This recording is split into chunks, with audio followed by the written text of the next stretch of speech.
tersenyum mereka jawab, "Dek, sekarang kamu udah besar, udah berani lewat jembatan sendiri kan? Mulai besok Mbak Ayu sama Mbak Sri nggak nemenin kamu lagi ya, nggak nganter kamu lagi ya," kata gitu.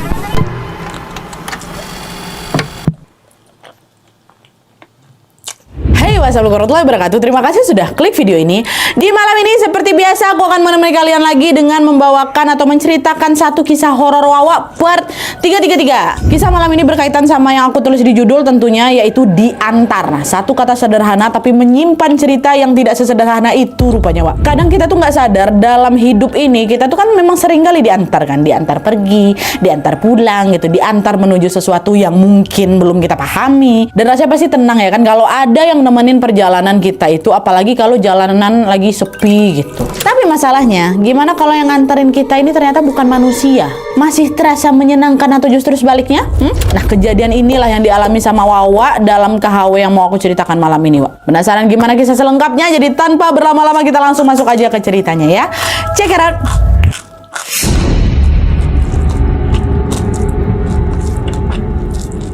Oke, Wak, jadi kisah ini tuh datang dari Wak kita yang bernama Eka dari Jawa Timur. Halo Eka. Nah, kisah kali ini tuh dialami sama neneknya Eka yang bernama Nenek Alifah. Dan peristiwa ini, Wak, dimulai waktu Nenek Alifah ini baru berusia 7 tahun. Biar gampang, seperti biasanya tanpa mengurangi rasa hormat, aku langsung sebut sama namanya aja ya, Alifah gitu ya. Nah, jadi pada masa itu, Wak, Alifah dan keluarganya tinggal di satu kampung yang kita sebut aja namanya Kampung Melati. Setiap sore, Alifah ini selalu belajar ngaji, Wak, di rumah Ustadz Ali yang berada di kampung sebelah. Kita sebut aja lah kampung sebelah ini Kampung Mawar. Untuk ke rumah Ustadz Ali ini, Wak, jarak yang ditempuh tuh lumayan jauh, sampai harus nyebrang sungai pakai jembatan gitu loh, dan ngelewatin juga kuburan yang berada tidak jauh dari sungai. Jadi dari Kampung Melati sama Kampung Mawar ini, Wak, dipisah sungai sama kuburan. Nah, biasanya Alifah berangkat dari rumah jam 4 sore dan baru pulang habis maghrib sekitar jam setengah 7 malam. Nah, waktu itu Alifah ini selalu jalan kaki sendirian, Wak. Padahal di zaman itu kan suasananya juga pasti masih sepi kali dan belum banyak penerangan ya kan.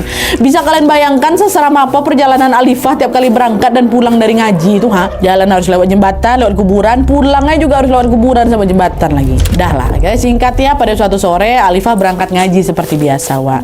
Alifah selalu lewat rute yang sama dari rumahnya, lanjut jalan ke arah sungai, nyebrang pakai jembatan itu dan ngelewatin kuburan yang terletak tidak jauh dari si sungai ini. Nah, dari rute ini yang paling bikin Alifah deg-degan itu adalah justru waktu ngelewatin jembatan, Wak, bukan kuburan. Kenapa? Karena jembatan itu terbuat dari kayu yang udah tua kali dan juga ada beberapa bagian yang lapuk gitu. Alifah harus ekstra hati-hati biar nggak kepleset, apalagi kalau habis hujan jembatannya licin kan, dan arus sungai di bawah pasti deras sekali. Nah, sore itu pas nyampe di jembatan mau nyebrang nih, Alifah ngelihat ada dua perempuan muda usia sekitar 16 tahun gitulah lagi berdiri di ujung jembatan yang satunya di seberang. Perempuan yang pertama rambutnya pendek terurai sebahu, sedangkan perempuan yang kedua berambut panjang, Wak, dan dikepang dua gitu rambutnya. Wajah mereka dari jauh udah kelihatan cantik gitu. Tapi Alifah nggak kenal, Wak, siapa mereka berdua ini. Mungkin warga Kampung Mawar, warga kampung sebelah, pikir si Alifah. Awalnya Alifah cuma cuek aja. Dia lanjutlah itu jalan nyebrangin si jembatan itu. Tapi di tengah jalan pas nengok ke kedua perempuan tadi, ternyata mereka juga sama-sama lagi ngeliatin si Alifah. Jadi mereka ini macam nungguin si Alifah nyebrang jembatan gitu loh, Wak. Bukan nyebrang, jadi kayak mereka nunggu si Alifah gitu loh. Dan pas si Alifah sampai di ujung, dua perempuan itu bilang, "Dek, kamu sendirian kah? Bahaya loh nyebrang jembatan sendirian kayak gitu. Kamu nggak apa-apa," kata si perempuan ini. Sebagai anak umur 7 tahun, Nadian tuh ya, nenek aku juga agak kaget ya kan, tiba-tiba dicegat sama dua orang terus diajak ngomong sama orang asing pula. Tapi karena mereka berdua terlihat ramah dan lembut, ketakutan Alifah pun yang langsung berangsur-angsur menghilang. "Oh iya Mbak, aku sendirian mau ngaji ke rumah Pak Ustadz gitu." "Oh, Ustadz Ali ya? Ustadz Ali Kampung Mawar kan?" kata si Mbak ini. "Iya Mbak, kok Mbak tahu? Mbak tinggal di Kampung Mawar juga. Namanya siapa?" kata Alifah. "Oh iya, tahu aku. Saya Ayu, ini teman saya namanya Sri gitu. Kami kerja jadi pembantu di kampung ini, Dek. Kamu namanya siapa?" kata mereka. "Oh, aku Alifah Kak, Mbak," gitu. "Alifah tiap hari lewat jembatan ini?" "Iya." "Oh ya udah kalau gitu hati-hati ya. Udah pergilah sana ngaji biar nggak telat," kata mereka berdua. Dah, Alifah sama kedua perempuan itu pun berpisahlah di ujung jembatan. Lalu besok sorenya waktu Alifah mau berangkat ngaji lagi, Wak, dia papasan lagi nih sama Mbak Ayu sama Mbak Sri di tempat yang sama di jembatan itu. Cuman bedanya kali ini Mbak Ayu sama Mbak Sri itu kelihatan macam lagi ngejinjing kresek belanjaan gitu loh Wak di tangan mereka. Nah ngelihat Alifah, Mbak Ayu sama Mbak Sri ini bilang, Alifah ketemu lagi kita. Oh iya Mbak Ayu sama Mbak Sri habis belanja ya, kata. Oh iya deh, ini belanjaan punya majikan Mbak. Jadi kami habis beli sayur, beli buah, sama beli-beli bahan-bahan masakan lah gitu di kampungnya kamu, di kampung Melati katanya. Nah di pertemuan kedua ini Wak, Alifah lebih santai tuh ngobrol sama Mbak Ayu sama Mbak Sri. Dari obrolan itu Alifah tahu kalau setiap jam 4 sore Mbak Sri sama Mbak Ayu ini biasanya baru pulang belanja di kampung Melati. Lalu sekitar jam setengah 7 malam Mbak Ayu sama Mbak Sri pasti akan ngelewatin jembatan itu lagi untuk pulang ke Kampung Mawar, ke rumah mereka masing-masing. Kalau kalian perhatiin Wak, waktu dan juga rute mereka ini ternyata sama kan, kayak jadwal ngajinya si Alifah. Jam 4 sore pas Mbak Ayu sama Mbak Sri ini pulang belanja, di saat yang sama Alifah ini juga baru berangkat dari Kampung Melati menuju ke rumah Ustadz Ali yang ada di Kampung Mawar, iya kan? Begitu juga jam setengah 7 malam waktu Mbak berdua ini pulang kerja, Alifah juga lagi jalan kan, habis pulang ngaji, ya kan? Alhasil tiap hari di jam yang sama mereka ini selalu papasan Wak di jembatan itu. Sejak ketemu sama Mbak Ayu dan Mbak Sri, Alifah udah nggak pernah takut lagi ngelewatin jembatan itu. Sekarang tiap kali berangkat dan tiap kali dia pulang ngaji, Alifah itu selalu ditemenin sama mereka Wak. Alifah tuh sampai nganggap Mbak Ayu sama Mbak Sri ini macam kakaknya sendiri gitu loh Wak. Saking seringnya mereka ketemu, ditemenin, diantar juga sampai ujung jembatan. Bahkan kalau lagi berantem sama keluarga di rumah nih Wak, Alifah bakal nemuin mereka loh di jembatan itu buat curhat. Dan selama itu mereka juga ketemuin di jembatan aja Wak. Sebenarnya Alifah nih pengen kali main ke rumahnya Mbak Sri atau ke rumahnya Mbak Ayu, tapi memang belum sempat aja. Interaksi antara mereka bertiga pun terus berlanjut hingga bertahun-tahun kemudian Wak. Sampai akhirnya waktu Alifah berusia 13 tahun, setelah kurang lebih 6 tahun mereka berkawan tuh, sebuah fakta mengerikan pun terungkap. Jadi ceritanya Wak, sore itu Alifah berangkat ngaji lagi seperti biasanya. Nah lalu di jembatan waktu Alifah ini ketemu sama Mbak Ayu dan Mbak Sri, mereka bilang, Dek nanti pulangnya jangan kemalaman ya, Mbak Ayu sama Mbak Sri bakal tunggu kamu di sini, kata gitu. Oh kenapa Mbak? Kan biasa juga tiap malam kita ketemu di sini. Iya, tapi kadang-kadang kamu pulangnya kan kemalaman kan, kamu kadang juga suka main dulu sama teman-teman. Nanti pokoknya habis ngaji langsung pulang ya, kata gitu.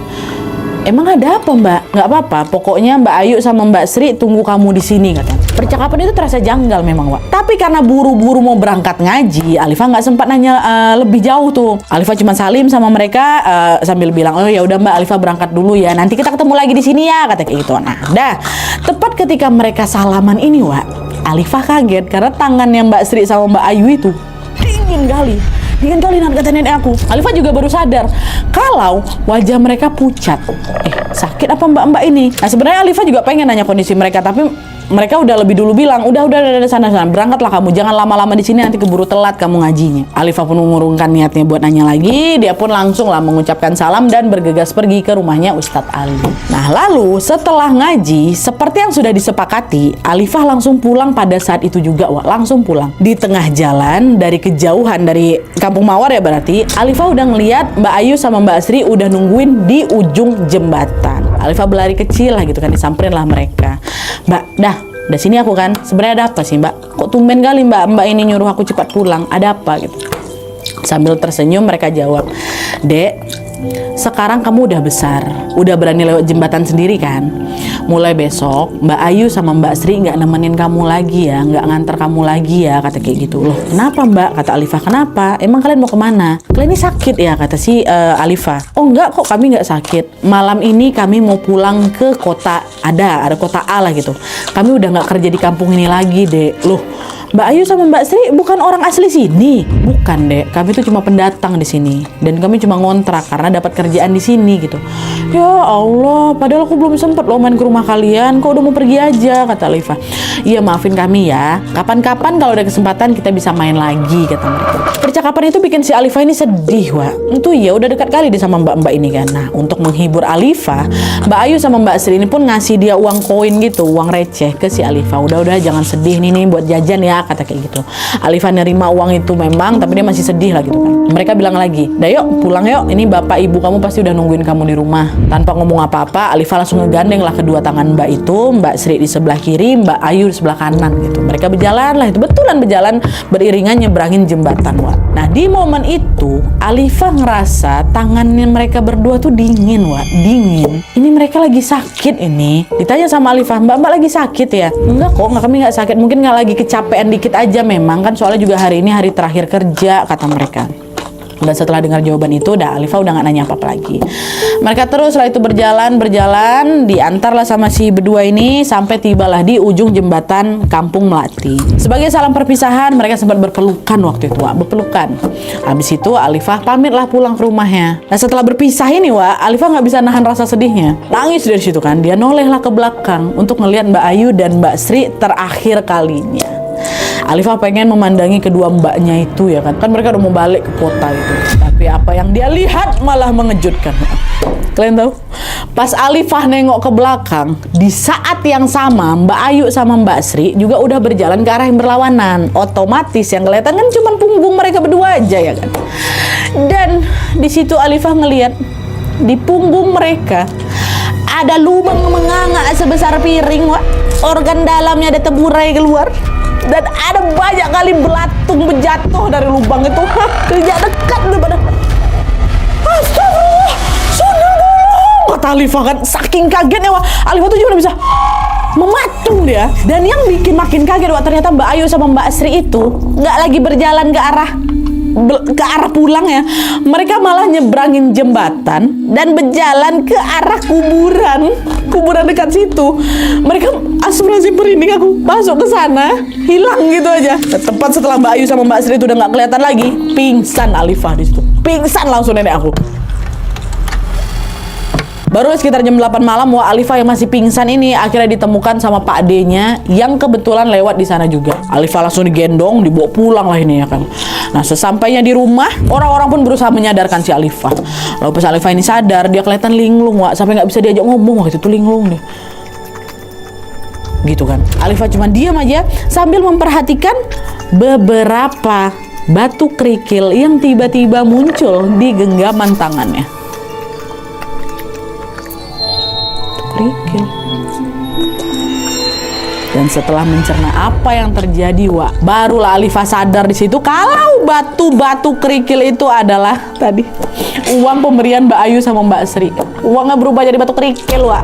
Barulah macam dia kayak teringat apa yang dia tengok itu, Sambil menangis, Alifah pun menceritakan kejadian mengerikan yang baru aja dialami itu ke orang rumah. Dengar ceritanya Alifah, keluarga langsung geger di situ. Karena selama ini memang si Alifah ini sering cerita sama orang rumah kalau dia lagi dekat sama dua perempuan namanya Mbak Ayu sama Mbak Sri. Tapi siapa sangka kalau mereka berdua ternyata sundal bolong, Wak. Sundal bolong. Alifah dekat sama mereka tuh bertahun-tahun loh, Wak, ya. Bukan sehari 2 hari, bertahun-tahun, 6 tahun. Dan selama ini baik-baik aja. Makanya keluarga juga heran kenapa Mbak Ayu sama Mbak Sri ini baru menunjukkan wujud aslinya itu sekarang di tahun ini. Penasaran lah mereka ya kan. Tapi untungnya di malam itu juga, Wak, mereka langsung dapat jawabannya. Karena malam itu pas Alifah ini lagi bersih-bersih di kamar mandi, Wak, ketahuan lah kalau Alifah ternyata lagi datang bulan. Dan itu datang bulan pertamanya.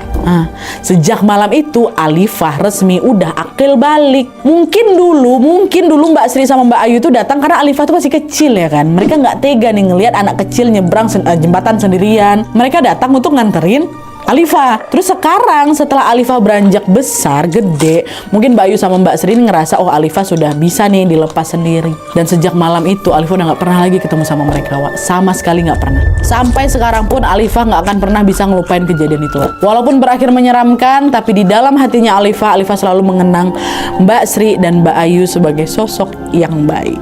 Astagfirullah, sundal bolong 6 tahun, Wak. Ya Allah, kayak mana lah itu perasaan si Alifah ya. Oke, Wak, jadi itu tadi kisah nenek Alifah yang selama bertahun-tahun ternyata diantar sama 2 kakak yang bukan manusia ya kan, Mbak Ayu sama Mbak Sri. Sampai rahasianya terbuka tepat ketika dia beranjak akil balik. Tapi gitu-gitu mereka niatnya baik sebenarnya ya kan. Baik. Alifah jadi nggak takut lagi ditemanin sama 2 orang dewasa. Kalian pernah nggak punya pengalaman horor soal diantar atau mengantar ini? Boleh tulis pengalaman kalian di kolom komentar di bawah. Atau kalau terlalu panjang kirim aja ke kisah horor wawa@gmail.com, Wak, ya. Oke, jadi sekian dulu videonya. Terima kasih banyak yang sudah menonton. Kalau kalian suka video ini, klik like-nya.